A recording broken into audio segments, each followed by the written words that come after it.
Welcome guys back to another video. This is a follow-up video where the rocker arm is broken on the underneath the camshaft on that Mazda 6.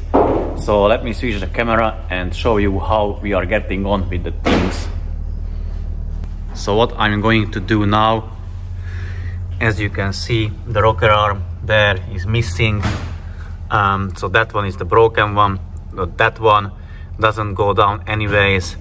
So what I'm going to do, I'm going to remove the exhaust camshaft and then gently tap with something on the valve, like the end of the valve, with a hammer, and trying to get the valve moving and see how it goes. In the meanwhile, Ben is rebuilding an engine, and Dan is still struggling putting back that exhaust pressure sensor pipe onto that CX-5. Once he's done with that, he can fit the camshaft, put back the timing, and then fit the oil sump, but that's going to be covered in a different video.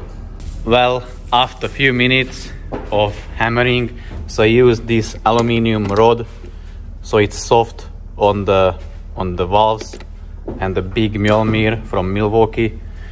And let's have a look what I managed to achieve.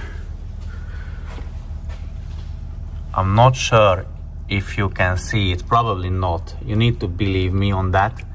So basically that valve is further down than this one, so I could tap on it and it went down, but it stayed there, as you can see. So if you compare it, this one to the other one, it's lower in a position. That one, it didn't even move, and I need to be honest.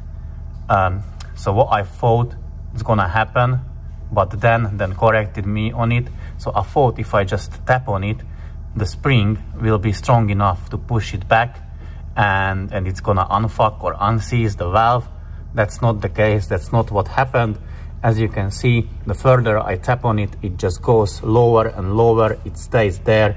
It doesn't want to come back on, meaning it is so seized that unfortunately the cylinder head has to come off. And here comes like an uncomfortable part.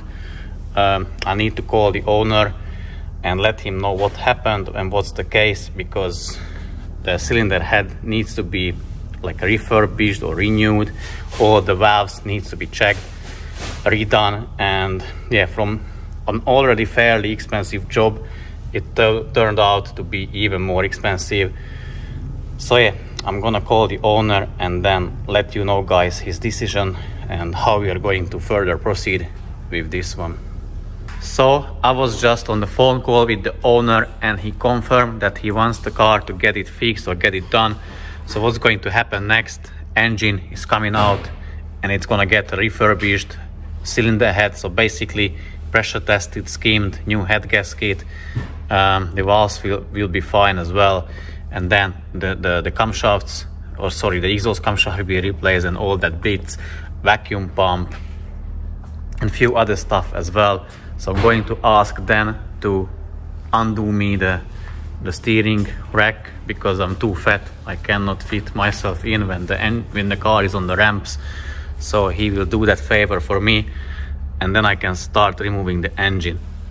I have removed the engine. Okay, not only me, with the help of the guys, but I've done the major of the work, 80%, let's say. Yeah, so it is removed, as you can see. I don't know what the traffic will look like. I'm gonna check that, and maybe I'm going to start the disassembling. I don't know that, but you're not gonna see that in this video. That's going to be another part. And let's have a look what Dan managed to do.